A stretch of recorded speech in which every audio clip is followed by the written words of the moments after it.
Welcome, everyone. I'm Amanda Glassman, Executive Vice President and a Senior Fellow here at the Center for Global Development. Muy bienvenidos a todos. Buenos días o buenas tardes.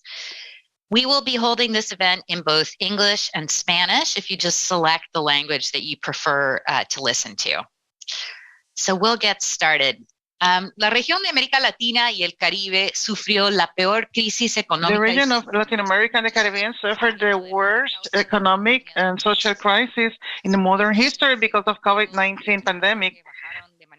The levels of learning decreased dramatically, and going back to poverty reverted to levels seen more than a decade ago. The development of the health institutions and the risk factors of obesity and tobacco use were higher than before COVID-19, and it resulted in mortality rates in excess. But the pandemic was only the beginning, unfortunately, and a second shock related to the cost in living came this year based on the uncertainty levels, given the levels of development in the region and the inflation. And so the inflation is expected to be high until 2024. In addition to this, the climate change is intensifying the impact on the region. Storms that are stronger and a lack of water are affecting the productivity and the well-being.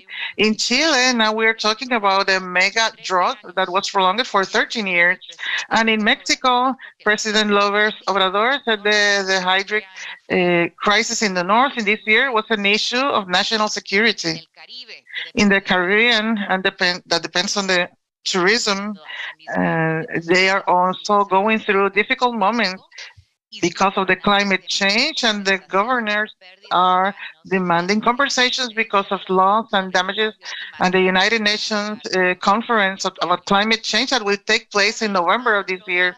And also there are the usual problems on equality and discrimination in the labor market, the quality and the informality of the employment, on security and violence, the inequalities in education and health, and the digitalization, the institutional capacity of the state, illegal immigration and refugees, among other subjects. But not everything is negative. The social protection systems worked well during this period, and also the employment and service sectors went back to the activity levels before and the pandemic, together with the high prices of commodities and increase in the demand, higher levels of tourism, and all this is there is certain momentum in the growth. And also the friendshoring that is on the table. It was mentioned by Minister Crystal Freeland in Canada, and the geopolitical situation helps, but at the same time, it complicates the situation. And today, we are living what is called a third shock, an external finance that is more expensive, and the interest rates continue increasing to reduce inflation. The costs are increasing, and the recession in the U.S. and Europe will also affect the macro-fiscal positions in Latin America and the Caribbean. Within this complicated context, the central role of the multilateral banks like IDB and the expand the fiscal space of these countries to promote the development and also to expedite the private finances for the national and regional development. So this role is critical in the current situation. We have not seen this anti-cyclic role in the last few years for several reasons. And the size of the effort to the response is not close to, well, the response for the IDB during this so-called financial crisis. Well, this impact is even bigger, but now we have to start thinking differently because of financial is different now. The preparation to face new public pandemics, they don't seem adequate also. So at this historic moment that we need to reveal what we have lost and we need to protect the most vulnerable and overcome the global challenges, we are going through a process of electing a new president for the IDB. So there is a lot of internal culture and in addition to external challenges facing the countries that are members of the IDB. So right now we are going through the process of nomination for the candidates from the members until November 10th, and the election will take place in November 20th, in 3 weeks from now. So far, we have 2 nominees, Alicia Marcena from Mexico and Augusta La Torre from Ecuador, but surely we will have more candidates in the future weeks. So to nurture these decisions and these conversations, our purpose today in the Center for Global Development is to examine the challenges facing the region and have a conversation for the role of the IDB and its response. We have several processes in Africa, Asia, and Europe, and we are honored to have welcoming remarks from 2 previous presidents from the IDB, Enrique Iglesias and Luis Alberto Moreno, and later we will have our excellent panel with diverse perspective and the challenges and opportunities in the region. So we have Dr. Yerbas Barbosa da Silva, elected director of the Pan American Health Organization. Damien King, he is executive director for Caribbean Policy Research Institute, Norologic, professor of Latin American economics in Tulane University. She is also a non-resident fellow at the CGB. We also have Honorable Isabel de San Malo Alvarado, former Vice President and Minister of Foreign Affairs in Panama. Dr. Máximo Torero, Chief Economist in the Food and Agriculture Organization of the United Nations. And Andrés Velasco, Dean of the School of Public Health in London School of Economics and Political Science. So with that, I'll turn over to our introductory remarks from Enrique Iglesias and Luis Alberto Moreno. Thank you.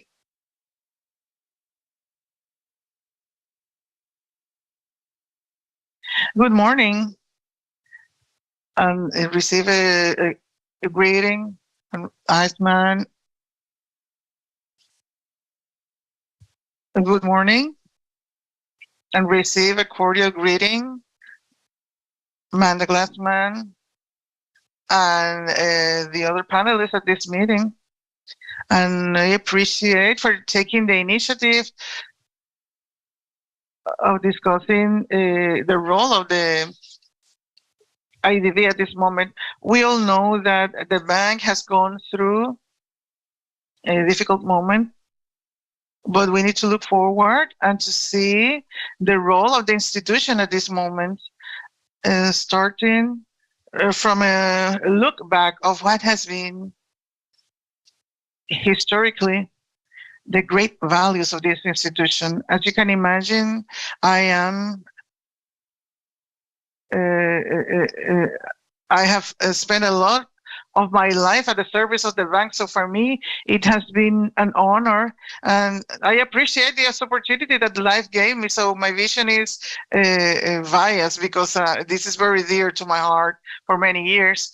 But the bank was an institution that actually was very special because it was born in 1890 And the U.S. government called a group of ministers from Latin America at the moment to organize the relationships in Latin America. And after many long sessions in Washington, it was born, the creation of a road and even a currency that didn't happen, but most of all, the creation of a bank. So the idea of the Inter-American Bank came from that idea, and also Valverde in Argentina had already talked about the need for Latin America to have such institution, and that's how it happened.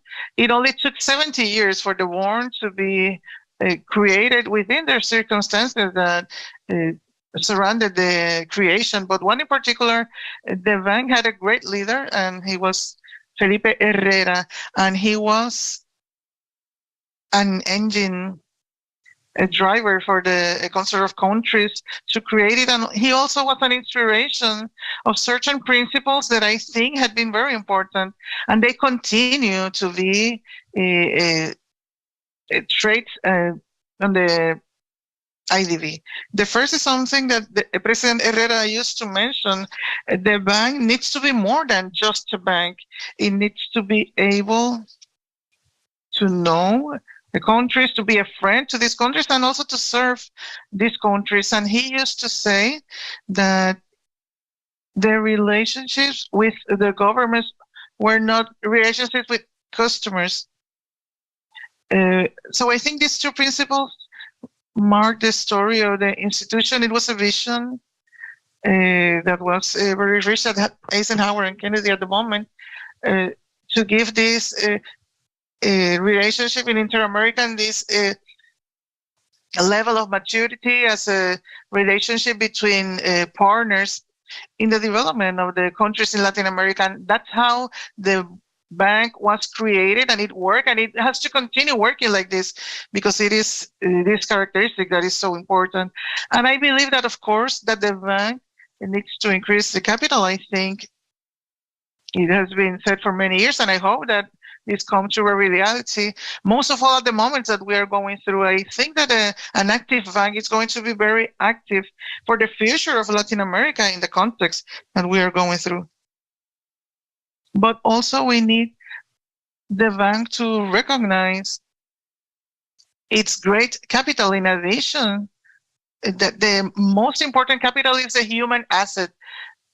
So I think that the transformation that we are seeing, we need for the staff to have this great representation with the commitment and also to the service of the countries as partners, as important factors in this journey, in this social aspect. So I think it will be complicated the next years. We are seeing it already, the political situation, the conflict in Europe, and the international tensions. I think that we are going to have important challenges that, of course, we will overcome. But I think it's important to have a solid bank with those principles. I think that would be really important. And I hope that I just want to invite our colleagues in the region to assume this moment as a great commitment from all the institutions to be loyal to those who were the principal values of the bank, and to not pay attention to any moments that may have happened, and to focus on a great objective, that is to support the new administration so this institution may continue serving Latin America and its people, and that we have been doing for so many years. And Amanda, that was what I wanted to say. And as I repeat, I think that the IDB is maybe the institution that has served the interests of both sides, North and South, and it should continue doing this in the future if we are really committed, all of us, in working together. And with nothing else for the moment, just my commitment at this time of the year. I am still in Madrid, and that's why I am not able to be present. But I would have liked to be there. But I know that you will have a great conversation. All the best for you, and thank you very much.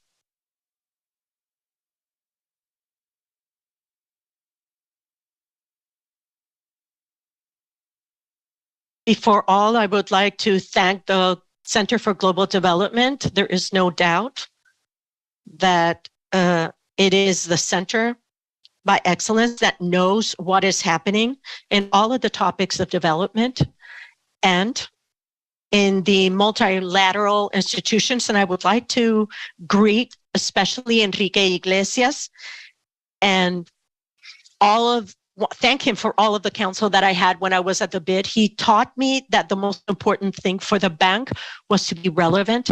And as thinking about this, I remembered a document that in July 2020, before I ended my time at the bank, I wrote and left an order of reflections that are still relevant. We never imagined in July of 2020 what would happen, not only as a consequence of COVID-19, but also as the end of a peaceful period that we had for more than 30 years, and that ended when Russia invaded Ukraine, and that has changed global reality. This is the framework where we need to understand what Latin America is going through, and of course, the International Development Bank.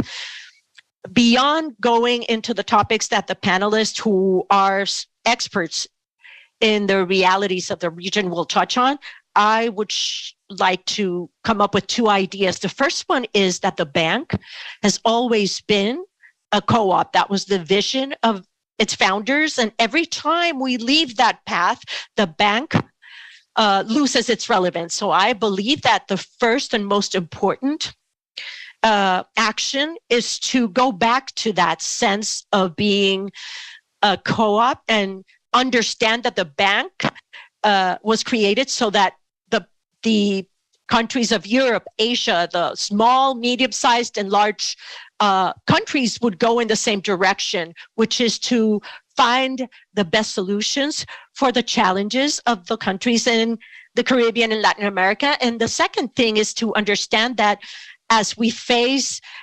climate change, COVID, and all of these value chains, technology, all of these challenges will require that the bank does a lot more, and we will do a lot more if we utilize to its optimum sense the financial balance that we have. But more than that, the most important, in my opinion, is the human capital.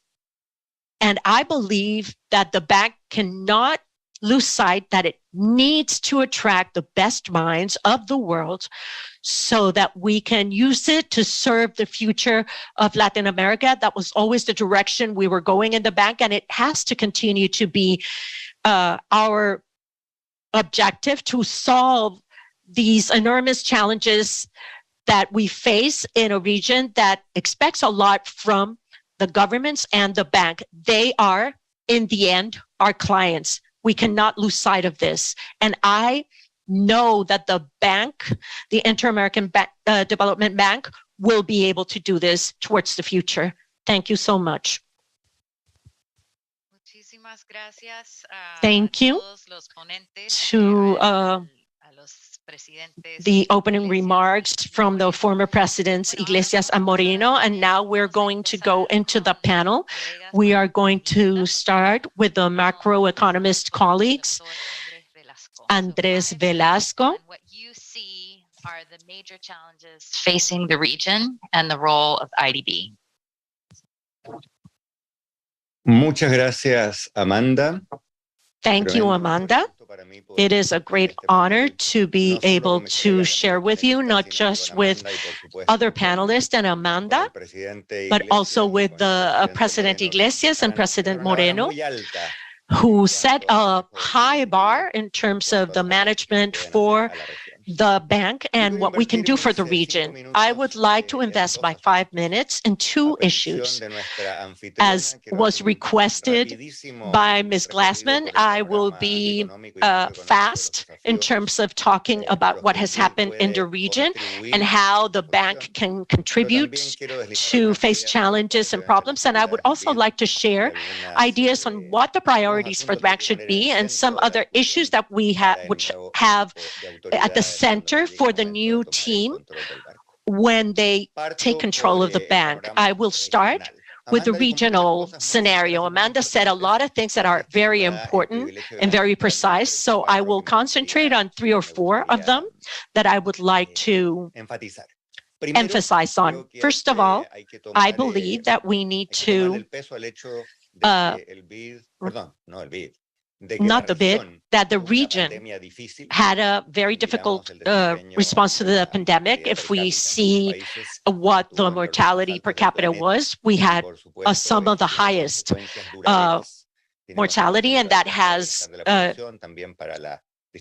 wellness issues and poverty or the lack of accumulation of resources. The second thing is that we had a huge fall during COVID. That is the bad news. The good news is that we were able to recover very fast to the levels we had before the crisis, but we're pretty near that. And the thing that I want to emphasize on is that as we look forward from the growth perspective and the productivity and employment, it doesn't look good.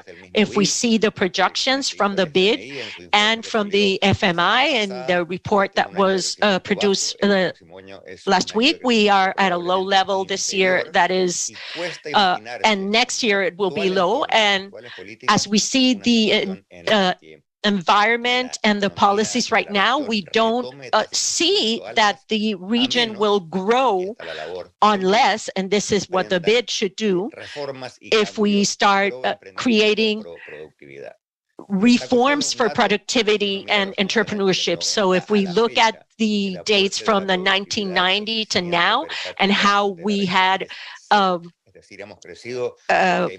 growth levels, we had 0. We grew because there are more people working, but productivity has not done anything for this scenario. And this is something that we have to change.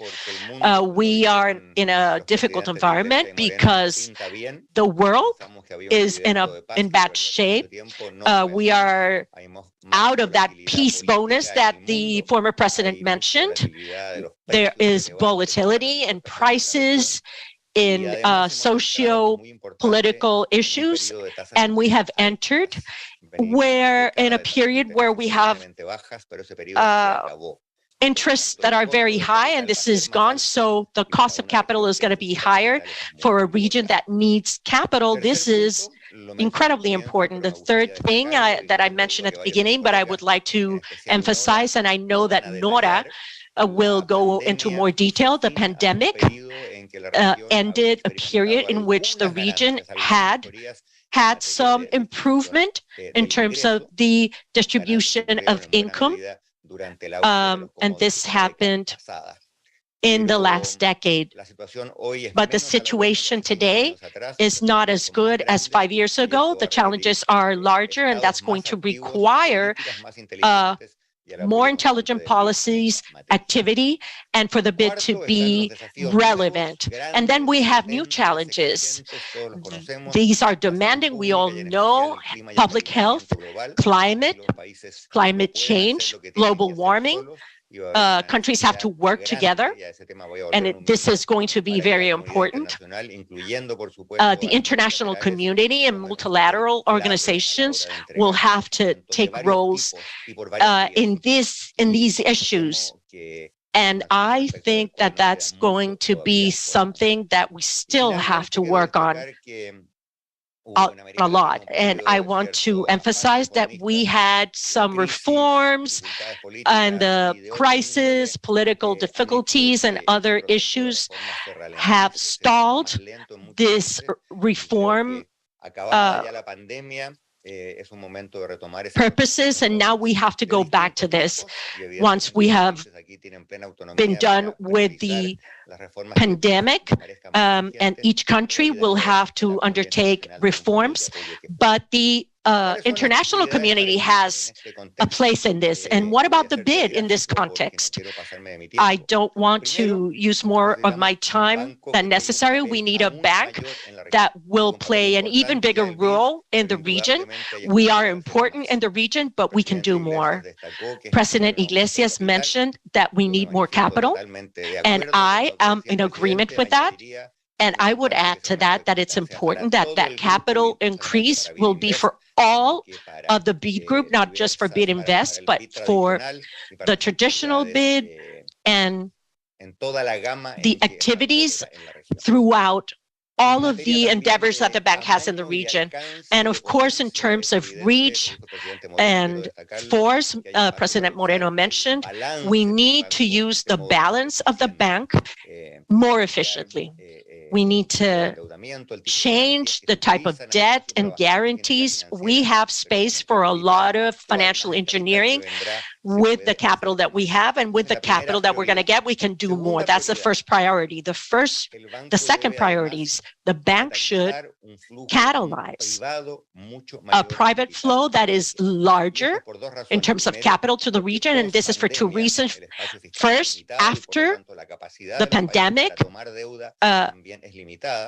it's limited for countries to acquire debt, and second of all, the transitions we're going to see in terms of green engineering, et cetera, is going to require a lot of massive investment. We're going to need a lot of capital, a lot of traditional loans, but also the bank should and can catalyze through financial engineering, the debt, the guarantees, and the private collaboration to acquire this capital from private sources. BID is already a leader in terms of resources, technical assistance, and knowledge. President Moreno mentioned it.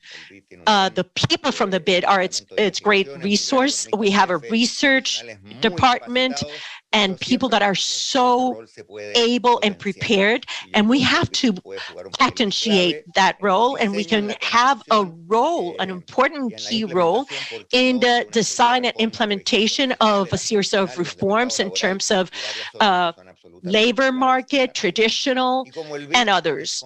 And as the BID is known in the region and knows the region and is trusted in the region, I think that the BID can be an ambassador, or as they say in English, honest broker, to find consensus, to bring people to the table, and to have progress in this segment. And the last priority that I think is very important, and I'm going to quote Felipe Herrera, President Iglesias mentioned it, it has to be that is more than a bank that is more than a bank. It's different from any other organization because we have offices in almost every capital of the region.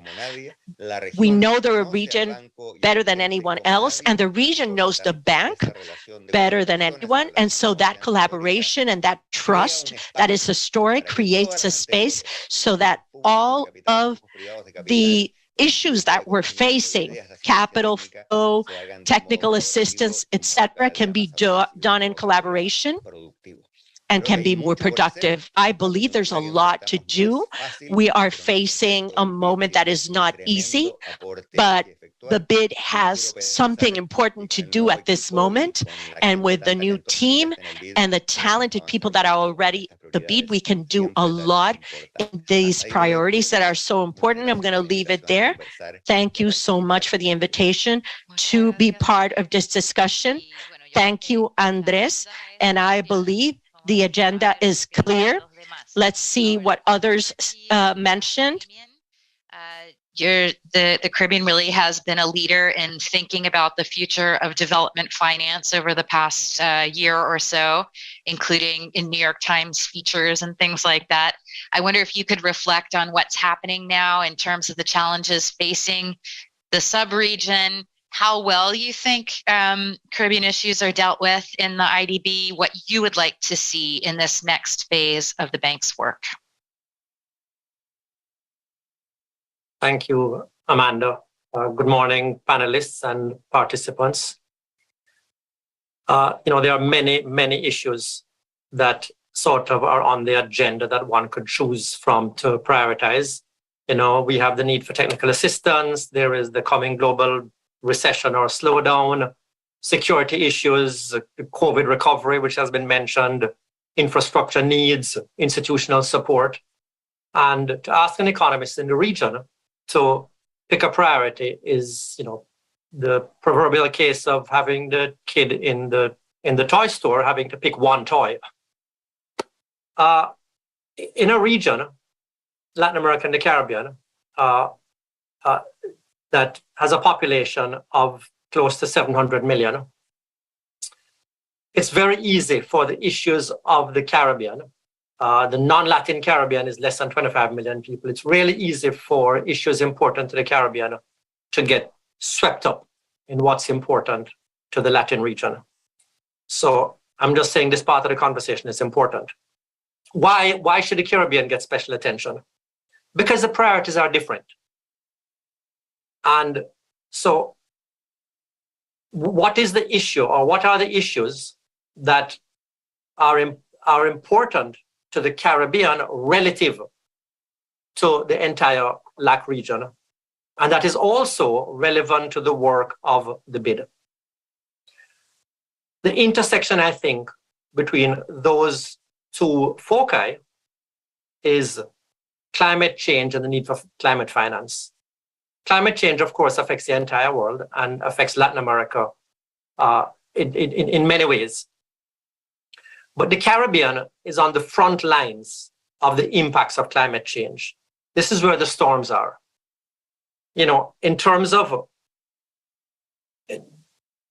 share of the economy impacted, no Central or South American country has suffered storm impacts, the kind of storm impacts that nearly every single Caribbean country has experienced over the last 10 years. And the storms are getting worse. The impact of sea level rise is going to be felt on islands, not on most of the countries of Central and South America. We depend on the marine environment as a significant share of our economies.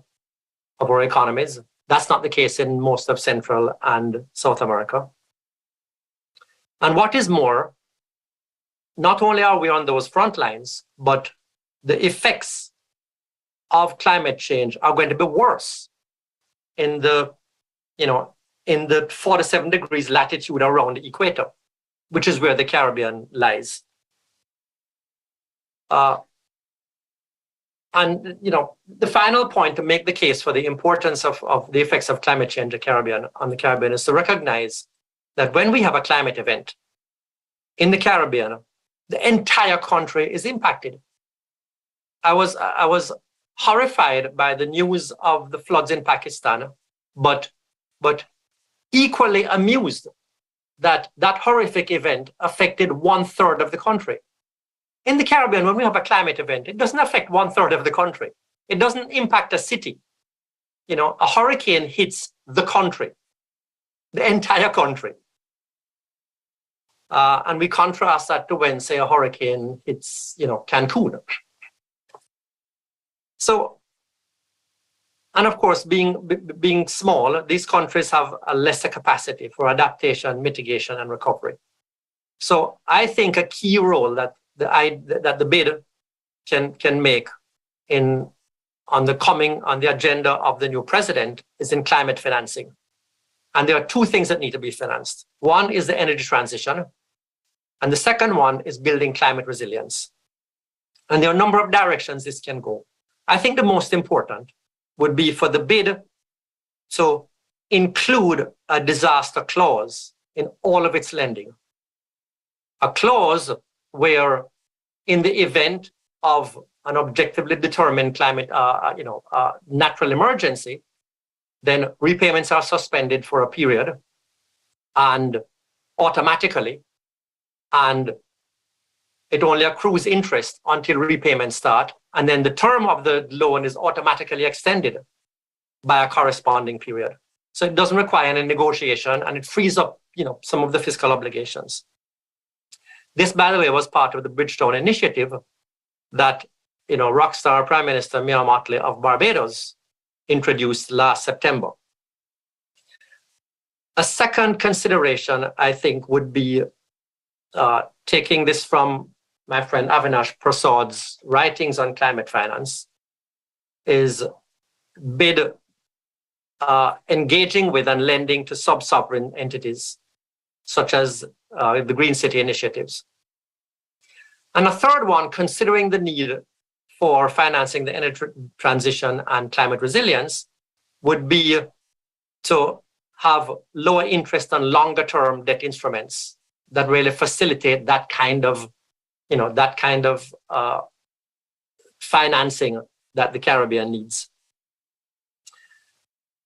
If the agenda is going to be driven by the 96% of the population of the LAC region, that is to say, not the Caribbean, then climate finance will not get the attention it deserves. And the bid will not have the impact it could have in the Caribbean. Thank you, Amanda. Thank you, Damon. I think this is a real call to arms, and these were issues that were raised during the World Bank IMF meetings about a rethink of the way that we provide climate finance and support countries that are especially exposed to climate risks. So thank you for your comments on that. Okay, let's now go to Isabel. Tell us, what are your thoughts on the challenges as you see them and the IDB's role? Muchísimas gracias, Amanda. Muchísimas gracias al Centro por la invitación. Un saludo. Thank you very much, Amanda, and thank you to the Center for the invitation, and thank you to the ex-president, Luis Moreno and Albert Enrique Iglesias. And I have to agree with what Andres said. They left a very high bar for the organization and the opportunity that is opening for us for a new election.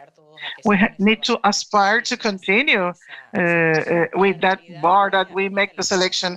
And the reality for Latin America, I think that it has been described very well for those who talked before me.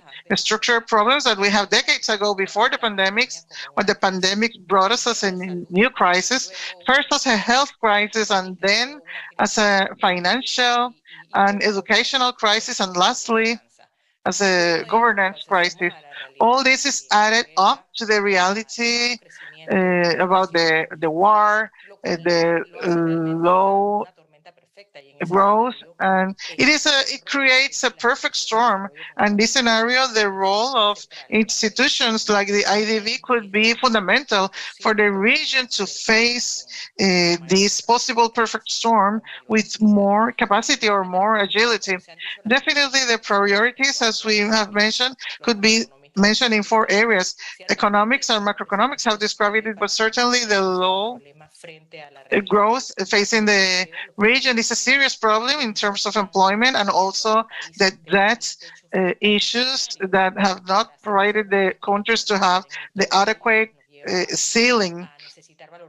And it makes us to value topics like restructuration, capital, and the governance issues. If we don't have that pathway that the governance is offering for the institutions to function, to work in this framework without the known protests and internal situations that we have been facing, then we will not be able to do it.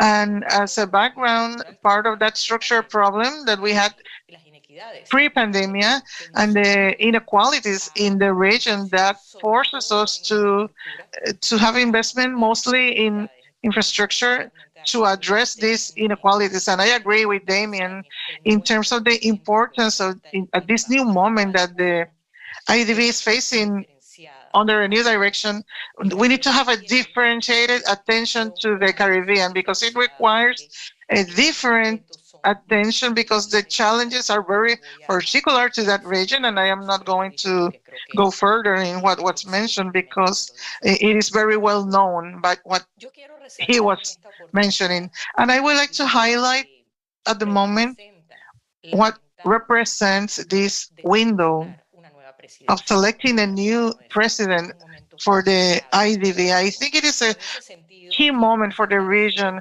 And in that sense, I would like to highlight that double role for the IDB and what should be the priority for the selection of the person who would be directing the organization. And the double role is that IDB is a bank, yes, but more than that, it is a development agency, and we need to understand that as a development agency, we need to keep in mind that the importance of the person who is selected, and I hope that it is a woman, and I will go further into that later, but the person who is selected, well, they should be as a development agency, they should navigate in a polarized region that we have. We have a region that is politically and ideologically polarized. And so we need to build agreements, consensus, and to create bridges, because one of the problems that we are facing in the region is that each country, they have their own process, but at the end of the day, there's a lot of potential in being able to act as a region, as a group. And to do it, we need a person who has the ability to sail in this polarized framework with the constitution of agreements and creating bridges, and also with the capacity to access the north, to move the additional resources that the region needs, because the region needs to expand its capital. That's a fact.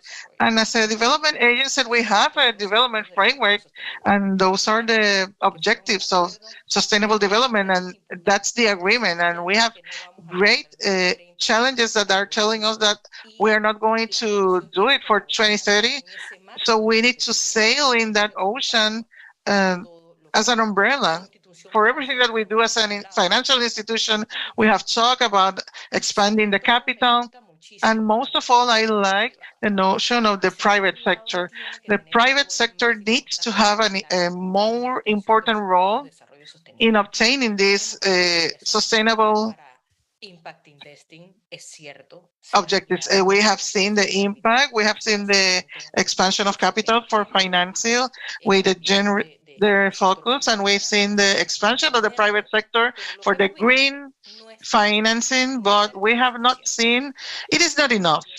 And other regions, they have more participation of the private sector in these objectives. And Latin America needs to go into that direction, and the new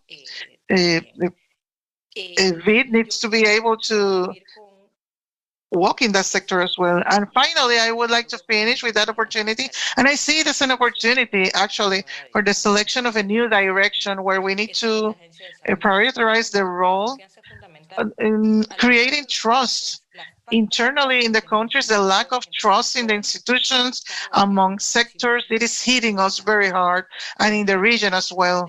So the person who directs the organization needs to have the capacity of building that trust.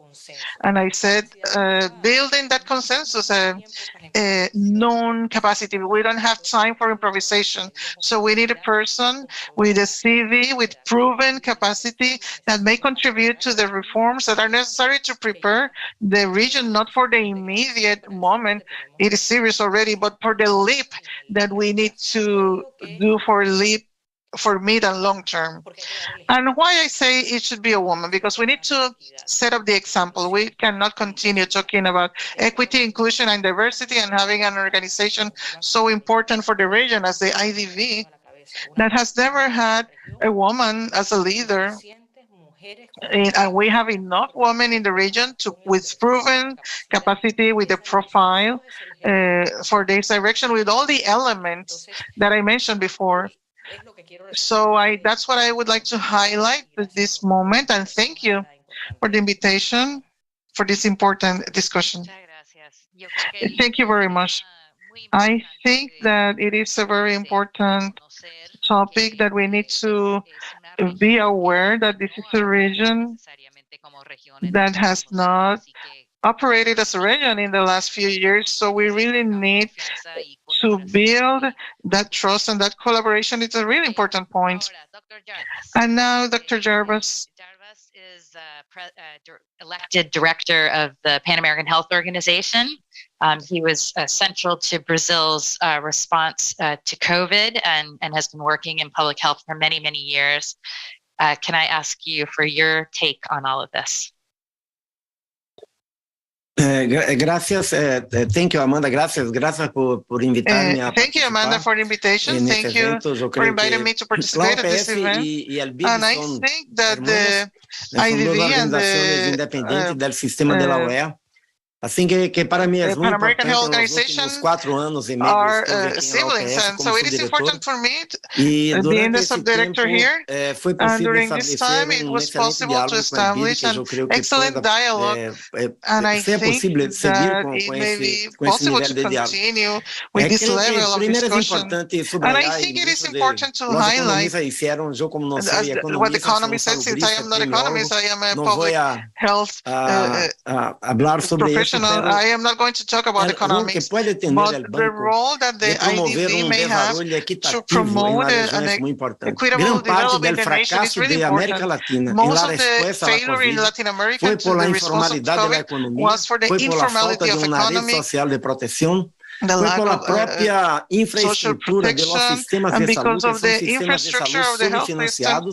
that were subfinanced. The average of the region was 3.6% of public health expenditure, so it was really low compared to other countries. So I think that developing in an equitable way, in fact, it should be really important, and it will have repercussions on the health as well. The subject that was highlighted Damien King, também por by Damien King and also by Isabel Sanmalo was the subject of the impact in the environment, even in the Caribbean, in many of the hospitals and public health centers were distributed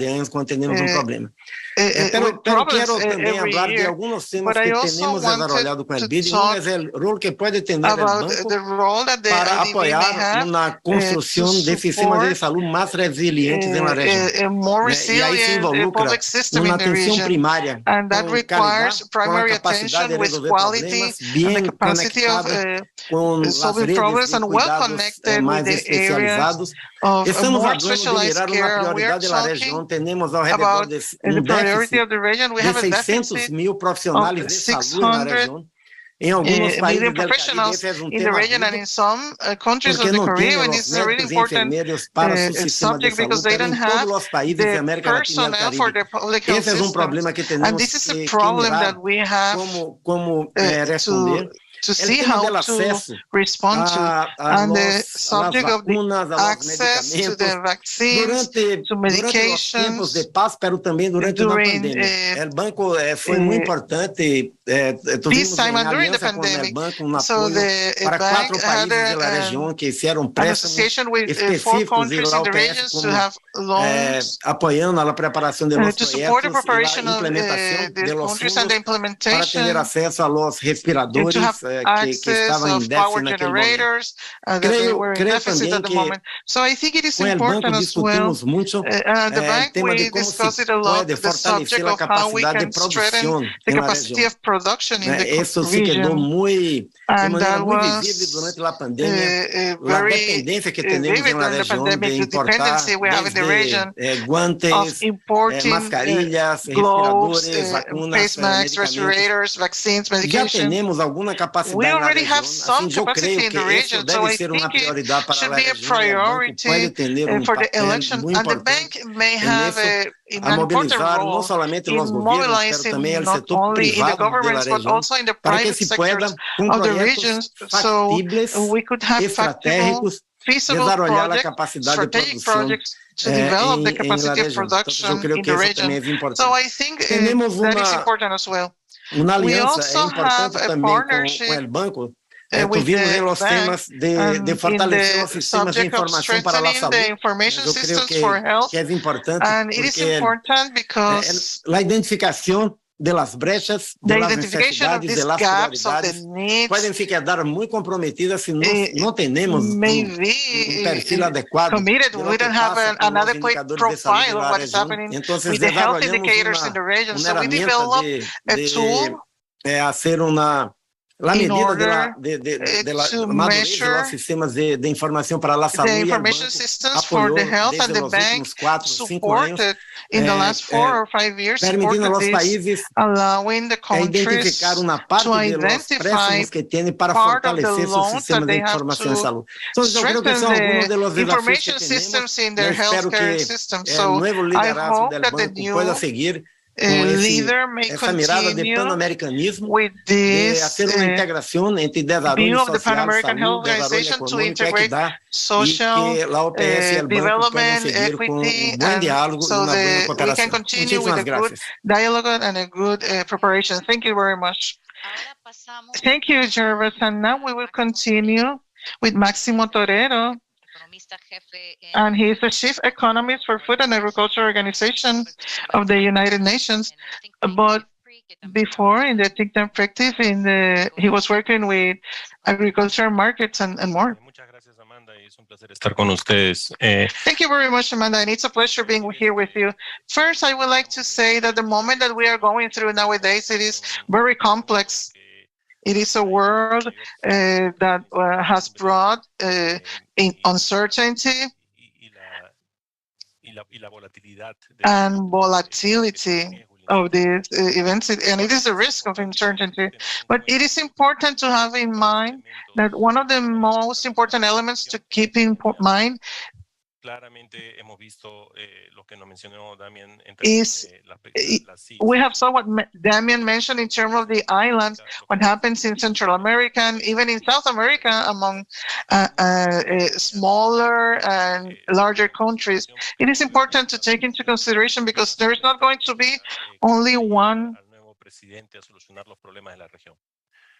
solution to solve the problems in the region by the president. And second, what we have seen with COVID-19 is that the limitations and the problems that we had structurally, they continue and they were exacerbated because of the COVID-19 unexpected impact. And the poverty increased a lot. Hunger increased, inequality was exacerbated, and many of these things happened because there were some central drivers that we had not taken into consideration, and one of them is the informality. If we want to find a common problem in the region, that would be informality, and it has not been solved. We have more than 50% of informality in the region, and this is linked to low production, a sector that has no resiliency, no mechanism from the government to support them, and automatically receiving a shock as that of COVID-19, it will fall into poverty, and that's what we have seen. And a second subject that is extremely important is that this is a region that is going to have different vulnerabilities, and it is a climate change, and the needs are going to be different. Climate change will affect in 4 ways. First, because we'll have extreme temperatures, extreme water levels, and there is also going to be volatility, which will make decision-making more difficult. And also there is going to be a change in the way that diseases evolve because of climate change. And that will have different intensities depending on the regions. As it was mentioned, in the islands, they are going to be affected negatively, the entire country, and in other areas, important zones will be affected that will affect the development of the region. So it is important to take into consideration that vulnerability, that heterogeneity, and that problems with informality that are very common along the region. So I think it's important to have a strategy because the IDB needs to have a clear strategy, and we need to guide the region and departments because they should not operate individually. They should operate in an alliance with other banks, and we need to have a strategy for resiliency And there are three components. The first is prevention with early alerts and also to be able to cope and to be able to build and build better. So I think it's important for all the problems that we're going to face, climate change, water stress, that it is a fundamental problem, food insecurity that are so serious right now. It is important to have a strategy that will take us to increase the resiliency, capturing those heterogeneities in all the region and also working with our partners in that direction. The region had several areas where it has been good, for example, in social protection. This is one of the regions that had more development in several institutions for social protection, but we need to innovate more. We need to have accelerators for innovation and to bring new mechanisms to reduce informality and to manage those who enter into social protection and also to better the education systems because of COVID-19. And the only way to do it is being efficient, and that requires a clear strategy with clear objectives and to have different intensities depending on the part of the region we're talking about, with partnerships, with cooperation with other regions, because by themselves they're not going to do it. And also to have a clear objectives and accountability to move the region ahead. So the cost in capital is very high and the countries are already in debt, and it is very difficult for them to cover this new cost of capital. And the design of the IDB and the clause with the function was to work with the public and private sector, and this is not new. This was there in the first day when the IDB was created on how to capitalize. So this, I think this is a way of financial innovation, and we need to accelerate this to reduce that capital cost that would be so high. Thank you, Maximo. And I think that you have noticed the three parts: prevention, absorption, and rebuilding the capacity of doing it is really important. And also the importance of working in association with the other organizations and financial organizations, as well as social and economical organizations in the region. And now we will continue with Dr. Nora Lustig, who will talk to us. She's a professor in Tulane, but she has also worked in the IDB, in the unit of poverty, and I think that she has been the only one working in Sinabit together with myself. But please go ahead, Nora.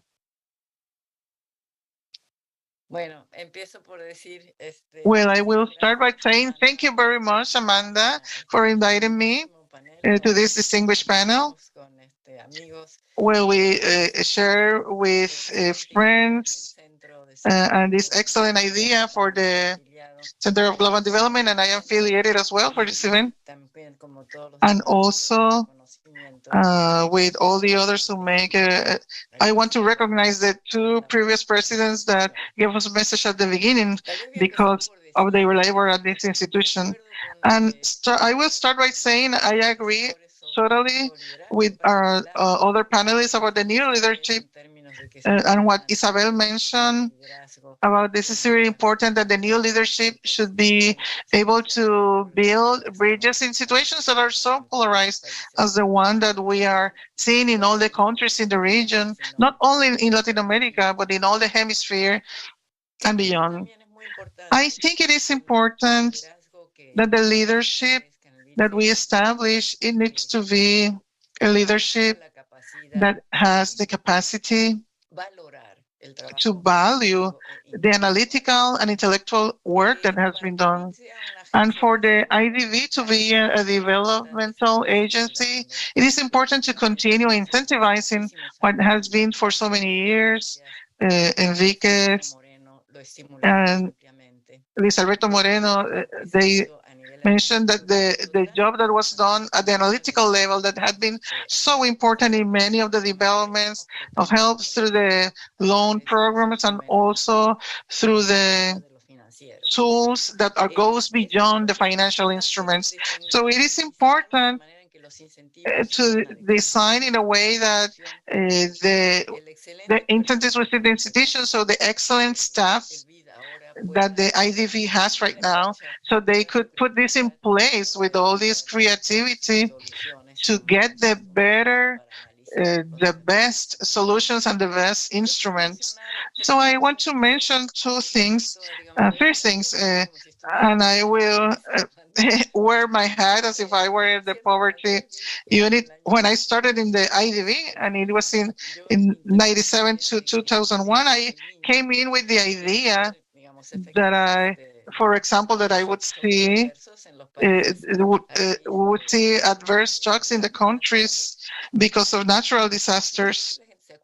But I don't know if you remember, but by that time, people didn't link the natural disasters elements with the increment in poverty. The fact that we had to do some kind of action in response, a rapid response, was very interesting. And in the unit, we put a lot of emphasis on the systemic shocks because we think that systemic shocks are the ones that most exacerbate the poverty in the context of the countries. And maybe this clause for disaster that was mentioned by Damien, maybe we need to extend it not only for natural disasters, but for other disasters, because unfortunately, the pandemic, we may have other kind of epidemics, not necessarily global, but also certain macro shocks that are not generated by countries, but external situations like what happened in the Great Recession 2 years ago. In this moment, if I put the hat for a poverty unit, I would be recommended three essential things from my point of view.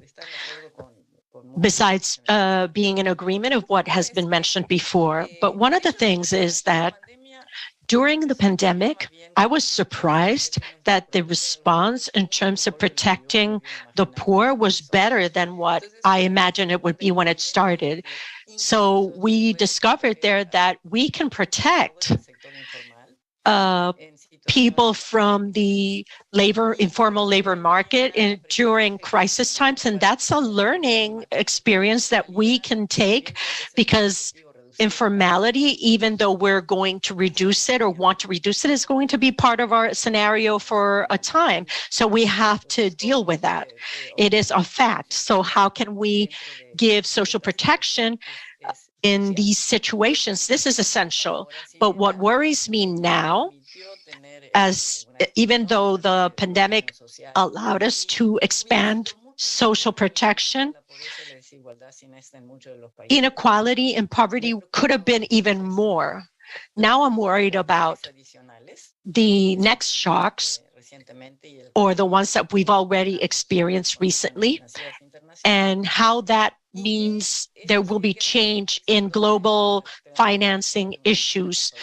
We are going to have a fiscal consolidation process because countries are not being able to handle all of these expenses. How can we do this so that the poor do not have on them the worst part of this process? And this is essential. And here I would like to propose, because I understand that the IDB has macro research studies where we understand the context and sustainability of debt and the goals, macroeconomic goals. And I would like to propose that we extend these exercises to deal with distribution issues. And for that, we already have instruments that have been developed in the last few years that are micro simulation instruments that we could be using in the country, so that we can have a map of what is happening, not only in terms of the macro economy, but how we can introduce measures to protect the poor in this process of consolidation and fiscal adjustment. And the same thing would apply, I think, to the topic of climate change. Many of the policies that have been proposed to prevent climate change, to lessen things that are related to emissions, have or can have a negative effect on the poor. because of taxes or the introduction of conversions in transportation, conversions in the production of electricity. This could mean that the poor carry more of this because of their income. And it is essential then to me that we design policies, public policies, that are directed to prevent the deterioration of environment, but also take into account our poor population. We are looking at this, all of these policies, because we want to have as the center of us measures that are good for the environment, but that can also mean that try to have those trade-offs compensated so that the poor don't carry most of this load or the effects. And we need an architecture of modeling that will allow us to identify the trade-offs and where the insertion of policies could mitigate them. This would be essential. That would be important. And this is intellectual, analytical work, and the introduction of tools that we can use in order to then implement the policies that are needed, but protecting our poor population. And lastly, I would like to mention that even though the protection in terms of income of the poor population during the pandemic was better than I expected, one of the things that happened that could have an impact, durable and negative impact, is the effect in the educational gaps. I don't know if you want to use now the slide that I sent a little while ago, but the region was not able to respond adequately. When we closed the schools, that is going to have a lasting impact. And Andres had mentioned that the problems with inequality are related to education. When we have been able to close those gaps in education, when we've been able to close the gaps in salary, but now we are facing a backward movement in those trends. And what we have done and the research we have done with our colleagues, we are showing you the graph.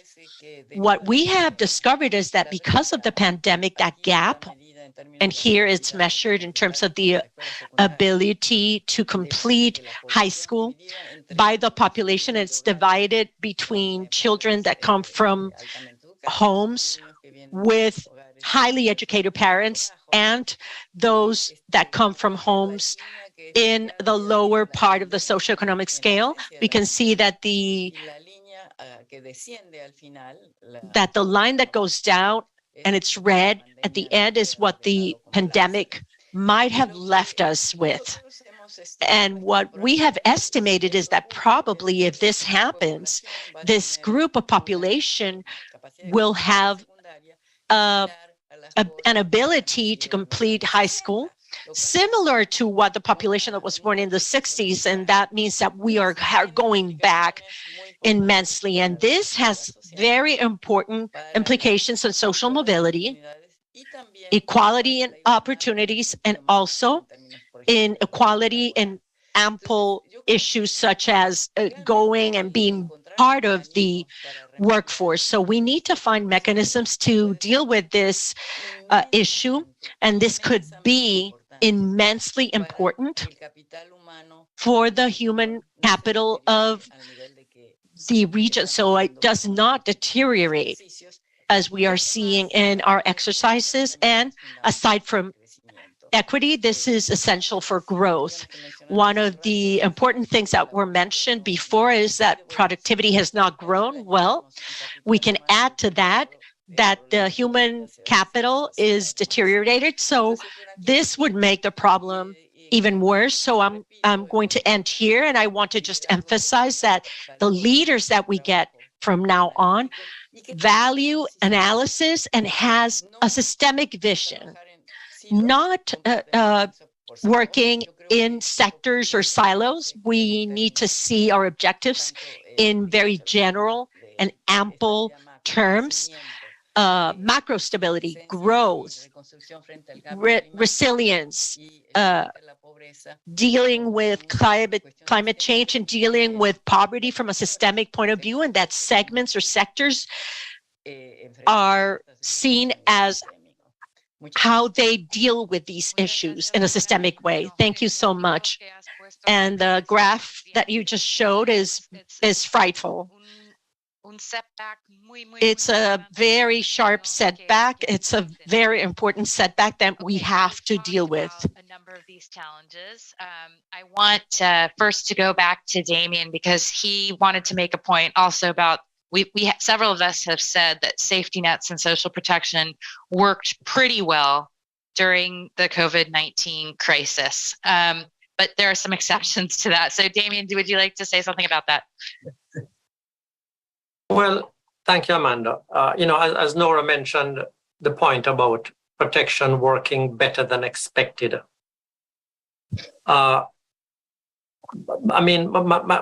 own evidence is that the gaps were too great. And as much as we were impressed by the rapidity and the extent of the response of governments, every government that had to put in place emergency spending and to exercise new channels of distribution, that itself is a comment, is a criticism on the existing social safety nets. Because what you want is an automatic mechanism when crises present themselves.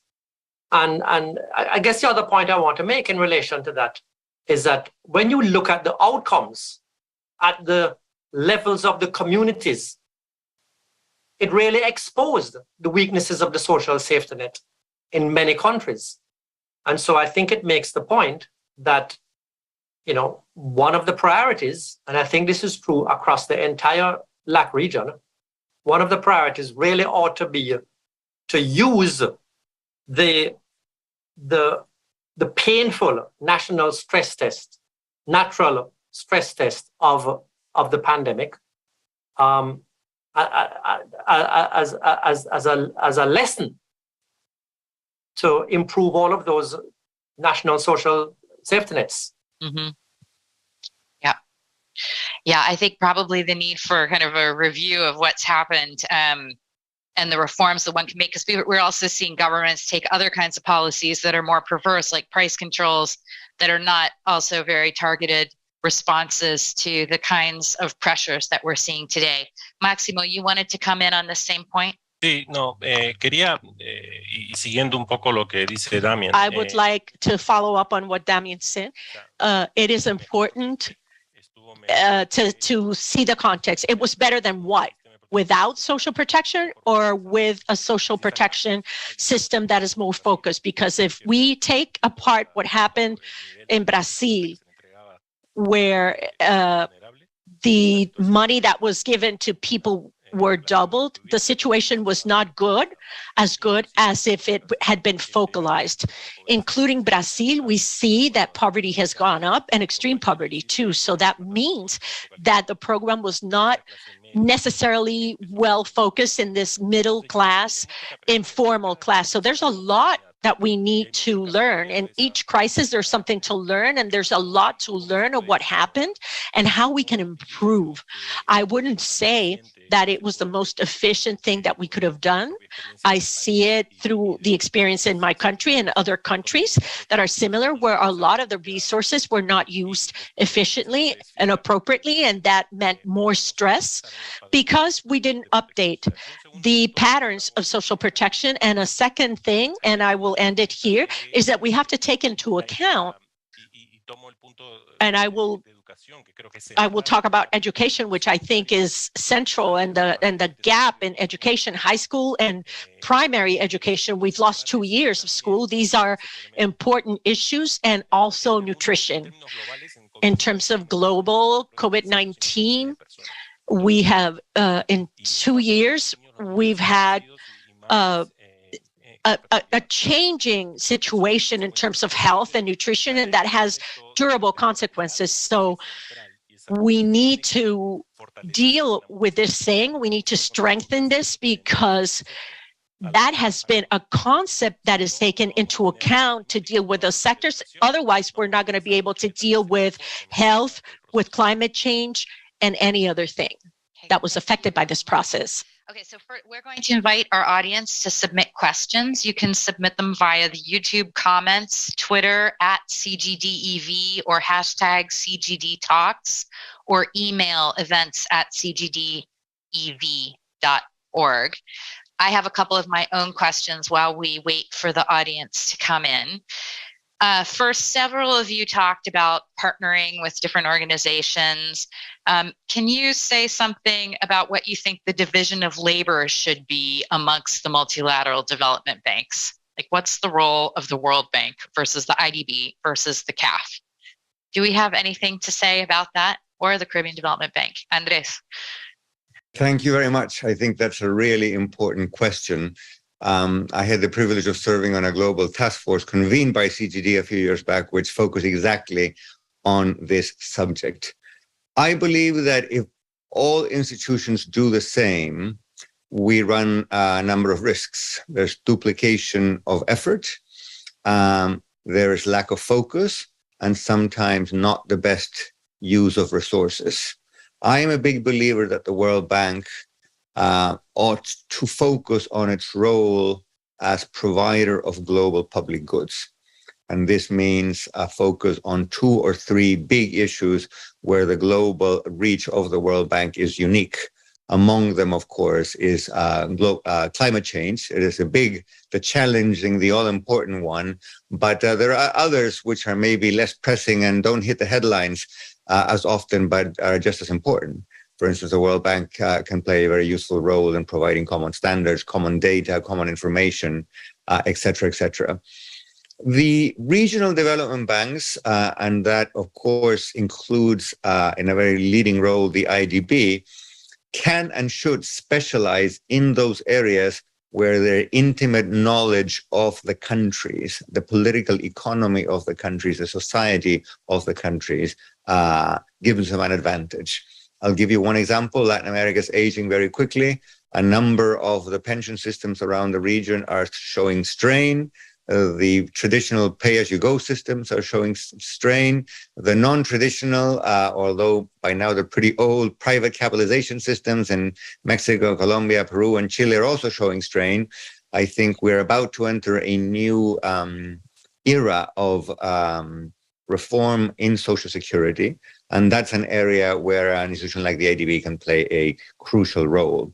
Nora, Maximo, several of the colleagues talked about the structure of the labor market. And I think that's another area where the IDB ought to play a crucial role. Let me give you one example. In addition to everything that's been said about the impact of the pandemic, and I think I share the remarks made by my colleagues, the costs of having large informal sectors became more evident than ever. If we needed a reminder of the cost of informality for human welfare, the pandemic provided exactly that. And therefore, I am hoping that this has, delivered some kind of a political impetus to advance on labor market reform, on informality, on inclusion, on doing away with gender gaps. And again, this is one area where the IDB can take from experiences around the world, can learn from things that have happened on other continents, but where it is uniquely placed to collaborate on the fine detail, on the policy design, on the political economy with countries in country. Nobody else but the IDB can do that sort of thing. Thanks for those thoughts. And I think it's worth considering what are the instruments, the lending instruments that really support those kinds of reform actions. One piece is the analytical and technical work that we've just been talking about to inform the dialogue with countries and within countries. Another is, but that's not an investment loan, right? So do we have those instruments to be able to engage on those issues during a time when it's possible that there's more appetite for budget support than is currently available from the board? Okay, I have two issues that I want to address next. One is related to a question that someone's written in that's sort of about this issue of who does what. And that is it time for the IDB to narrow its focus, especially with smaller members, and rather than doing many small projects across a diverse set of sectors, streamline to have a bigger impact in some areas, for example, digital transformation or climate action? That comes from Therese Turner-Jones, who is a former ED, I believe, at the World Bank for one of the Caribbean countries. So I'll ask you that. And, you know, I think there's a trade-off. You know, Nora mentioned silos and, you know, and so it spoke in favor of systems and looking across the systems and the outcomes that you want to achieve. But of course, the internal bureaucratic incentives are for each division to have its loan, and they will fight each other for, you know, the different shares of the pie. So maybe you could also, when you're answering that question, think a little bit about, well, what would have to happen internally for that to be workable as well? So maybe I could go back to you, Damien, on that question of whether it's important to focus and concentrate or to continue to have, you know, several small scale things going at once. And then I'm going to ask about the role of the private sector and sort of the lending to sovereigns versus IDB Invest and the need for capital replenishment on both sides or one side. So I'll come back to all of you on that. So maybe start with Damien. Thank you, Amanda. That's a really good question about whether it should try to be impactful in a narrow few areas or address broader issues. And as I think about it off the top of my head, I can see really powerful arguments in both directions because as Andres pointed out, you know, if it's going to exploit its knowledge, its deeper knowledge of the particular countries in the region, and that suggests a broader agenda where it can have that kind of impact. So I think it's important that that question is raised. I think it's important that an answer be found, but I don't think the answer is obvious. On the issue of the digital transformation, speaking now, I guess, here as the voice of the sort of representative of smaller economies, I think a focus on the digital transformation would be useful because the digital transformation is an opportunity to overcome a lot of the disadvantages of poverty and smallness. And at the same time, smaller economies don't have the capacity and sometimes lack the depth and breadth of technical skills to facilitate the transformation. So I think that should be on the agenda as well.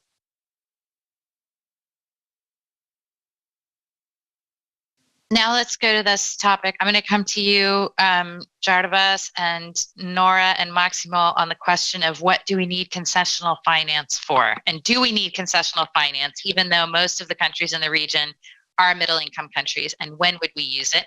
But first, let's go to the question on the private sector, the role of the IDB vis-a-vis the private sector. We already know it has a mandate.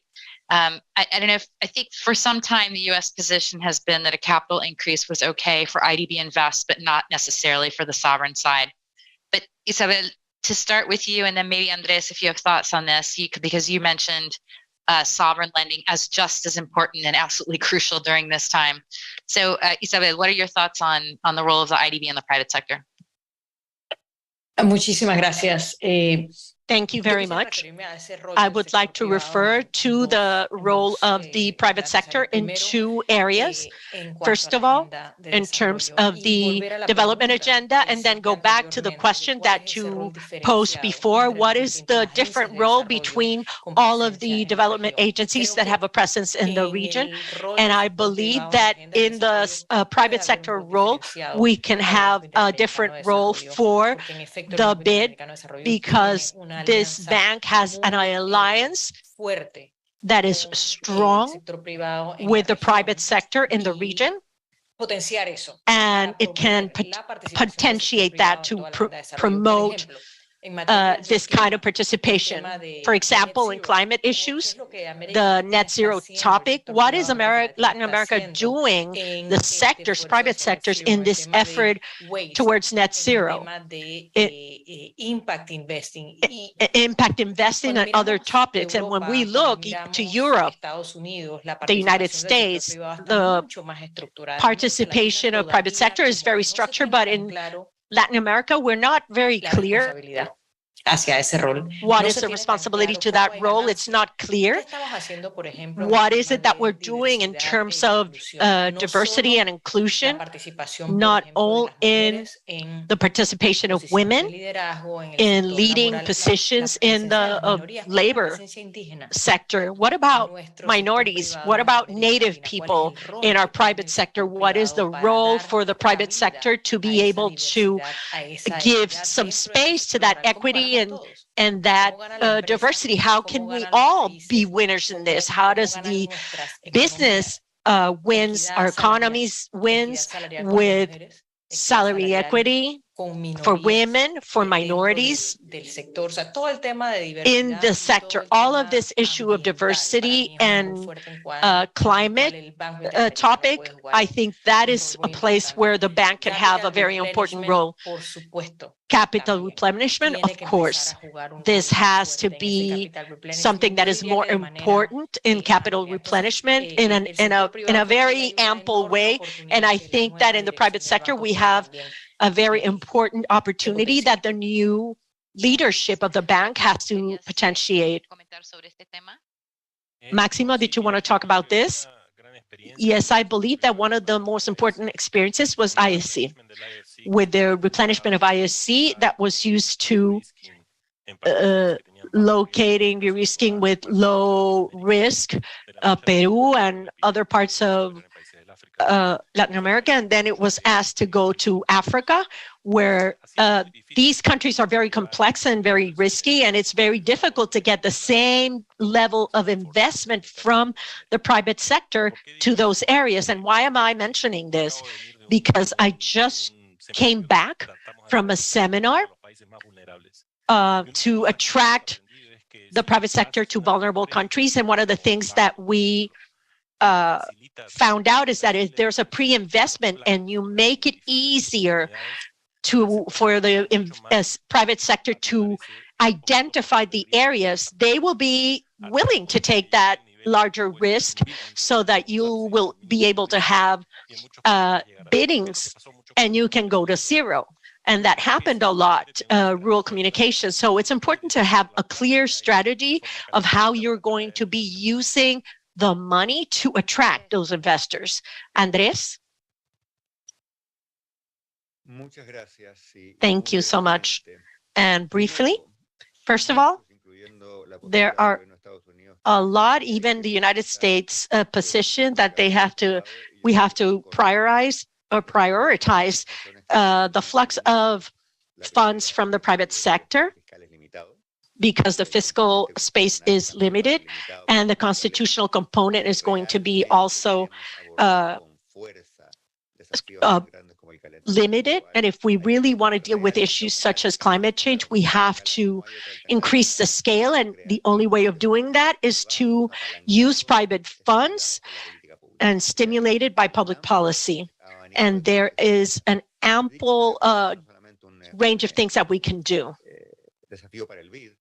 It's a challenge for multilaterals, for the IDB, for G20, where I participated with colleagues. We made this recommendation for the multilateral sector. Second of all, I think that the idea of capitalizing the private sector is good, but we can't stop there. I think, as Isabel does, and other panelists think, that we need to recapitalize and increase capital for the traditional component is essential.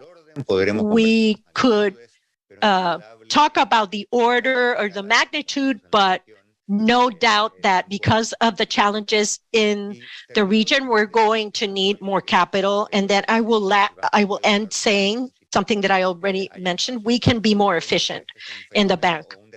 This is a challenge not just for the IDB, but for World Bank, etc. We are there's space to use the existing capital and using careful engineering of the sector. We can do better. And there are space, and some colleagues mentioned it, for that the three windows of the IDB can work in a more coordinated way. I think it's evident that there are cultures that are unique for each one of the spaces, but we can do a better job of working in a coordinated manner, and we can that way do better.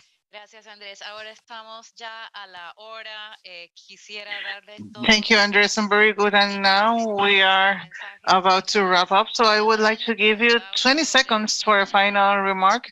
And I was also asking for the concessional financing issue. And some of you mentioned the case of a climatic shock, or maybe the possibility of suspending or extending the debt, etc., and that would require different financing, not necessarily concessional, but also there are other uses that we could think about if we wanted pandemic preparedness, for example. Would be interesting. It would be interesting to count on concessional resources. And someone mentioned also financing regional entities that were working, not sovereign, but also not private sectors that were working on these issues. So maybe 15 or 10 seconds for each of you. What would be your message for the government and for the people in the IDB, for people who are listening to us today about the election? So we will start with Jarvis. No, gracias, Amanda. Thank you, Amanda. I only wanted to highlight that I hope that it is possible to have an important dialogue with the IDB in order to continue supporting the projects that strengthen the infrastructure for health and to have more resilient health systems. And we also need to have people that could respond to the challenges that we have today, and also preparation for a new health emergency in the future. And good luck. Thank you. Nora? Yes, thank you. Yes, I would like to highlight again about what I mentioned before, that the goals imply trade-offs, and those trade-offs should be clearly identified, and we need to have the tools to approach them. And when you were asking about how to reformulate internally so the incentives could be aligned with this, I think that should be a priority for the new leadership of the IDB to be aware of how to face these objectives that many times are mixed among them. Thank you, Nora. And now, Maximo? No, thank you so much. Three things. First, we need to have a clear strategy. And for that, we need to have the best possible president. And it needs to be a person who is totally qualified, and they should have a strategy to work with the teams. And second, the world is totally interconnected. We cannot think about this region by itself. To prevent risk, we need to reduce the risks, and that is important to work with the Global Bank. And we need to work with intelligence and scientific evidence, and we need to have partners that are integrated with the IDB so this strategy can be implemented. And to end, I think that the concessional part is important because we need to keep that concept of cooperation, but we need to do it well, and we need to see what will be the returns on those loans. Thank you, Maximo. And Isabel? Yes, I am concentrated on the opportunity that is open with this election. I think that's my message for the countries. There's an enormous opportunity to give a person to the institution with the elements that are required, and this is critical for the region. There are steps to be taken, difficult decisions, but also opportunities. And for that, we need a person with proven capacity, as Maximo said, that could build bridges, and I cannot highlight that enough. The region needs a person who can build bridges in terms in moments of polarization, and it is time now to have a woman as head of this institution.